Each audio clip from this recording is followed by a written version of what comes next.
Yo, what's going on, everybody? Just straight out of Boston here, and today I'm back for episode number 23 of my Pro Team series here on Tour de France 2015. So today we're finally back. I know I have not posted this series in like more than a week, and I apologize because I sort of left you guys with a bit of a cliffhanger in the last episode. You know, I was originally planning on doing the final 6 stages of the tour in that episode number 22. Instead, I decided to split it into 2 episodes, so I sort of apologize on that front.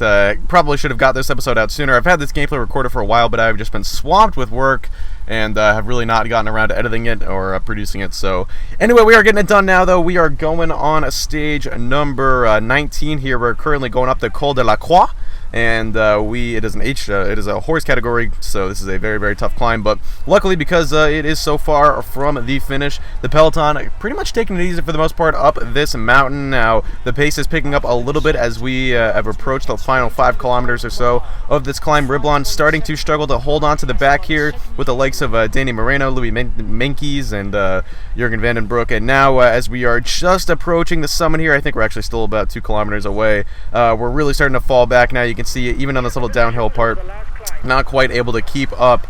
And there is, I think that's Volkswagen. That was Michel Scarponi, who could not quite keep up as well. Moreno falling off. But here you go. We're coming up on the final kilometer or so of this climb, and Riblon is starting to feel the legs a little bit, better, and he's going to finally come over the summit. Not too far behind the peloton, but he did lose a pretty significant portion of time here. So, you know, as always, I usually rely on the descents to make up that portion of time, but unfortunately this time around, we weren't able to get quite back up to the peloton. We could only reach these 2 riders right here. I believe it's Alex Genia, and I couldn't even tell what team the second rider was on. But here we go now, coming up on the peloton. We weren't too far behind, but check this out. Ryder Hagedal, one of the guys who we sort of have to keep an eye out, and he's going to fall back here. I think he would fall from 23rd to like 45th in this one stage. He had a horrible day. But now we're coming up the final kilometer of the Col de Moulard here, the Category 2 climb on the day, and we're going to finally come over the summit. So one more climb left on the day. It is, I can't pronounce this. It's La Tussiri or something. God knows I can't pronounce that. But anyway, we're coming up. This is not the peloton here. This is actually a smaller group of riders. I think it's got like the likes of Balk Mollema, Lawrence Tandem maybe. So some guys just sort of have to keep an eye on for the overall standings, but not in Truxi, Matthias Frank, I saw Leopold Koenig.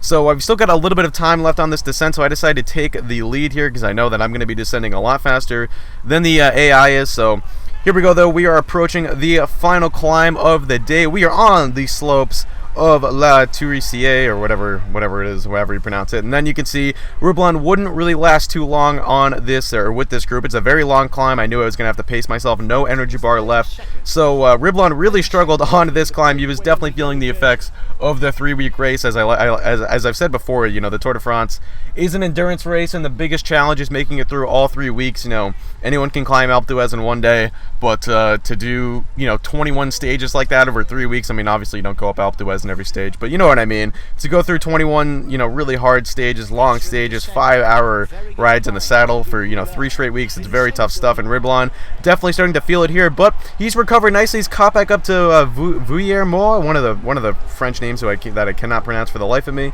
And you can see here we're in the final kilometer now as we come under the Flamme Rouge. Not too far behind. You know, we're in 26th position, so really not too bad. Adam Yates has already crossed along with a bunch of the riders that we were with earlier in the stage. But either way, we're going to come across with Vuillermoz here, and we are going to finish the day in 26th, I do believe, unless this guy's going to catch us here. I don't think he's going to, though. Nope. We are going to come across 26th, so let's take a look at how the overall standings would shake out after stage number 19. Riblon holds his position at number 19 overall. Still a good 2.5-3 minutes ahead of Michael Rogers, so we've got a nice buffer here. The thing we have to just be careful of is, you know, we've got to make sure that no one too far behind us, or I shouldn't say too far behind us, no one close to us in the GC goes out in a breakaway.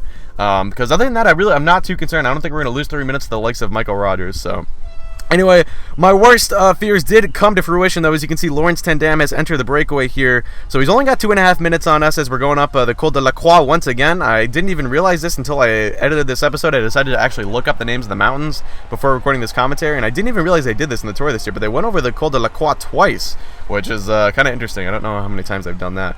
But anyway, so I was feeling so good on this mountain, and the peloton was going so slow, I decided, hey, let me just see what I can do here on this descent. I decided to just unleash an all-out attack on this descent, flying down the mountain. Now, of course, this is not real-time speed. This is about 8 times speed here, as I wanted to really see how fast my editing software can handle speeding this up. But we would eventually catch up to the leaders here. So we've sort of put ourselves in the breakaway on that descent, and we've got the likes of Warren Barguil, Lawrence Tandem, and Pierre Roland in this, as well as Sepulveda, the rider from the Britannia team. Now, Barguil would get dropped pretty quickly as we got onto Alpe d'Huez here, but it's going to be Roland looking for some French glory here on the Queen stage in this year's tour. Sepulveda hanging strong, though. Riblon kind of struggling a little bit, starting to lose contact with the group. You can see Barguil has already been swallowed up by the peloton, but the peloton not too far behind. So really the move to make that attack on the descent, not a good one in hindsight, because the peloton started riding very hard. You can see they are not too far back in the distance as we get dropped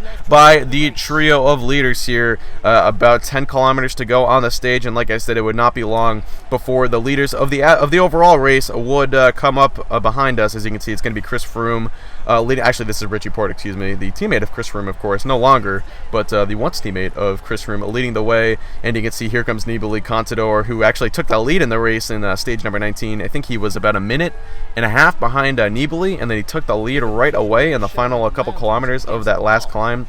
The what was it, the Latu, I'm not even going to try and pronounce it again, but you guys know what climb I'm talking about. So here we go now. Joaquim Rodriguez even passing us. So really I regret making that attack. Riblon clearly paying for his extended efforts earlier in the day. You can see the energy bar is so low right now. I really have to conserve my energy, or else I'm going to blow up here, and that is going to be the worst possible scenario. So you can see even guys like Talansky, Van Garderen, Ulisi passing us at this point, and really not good. Not a good job on my part. I really screwed this one up. So hopefully it will not screw us over. We need that position in the top 20. If we get the top 20, then we will have every rider unlocked. That includes the likes of Froome, Valverde, the top tier guys in professional cycling. We're going to have those guys unlocked and available to us to pick up for next year.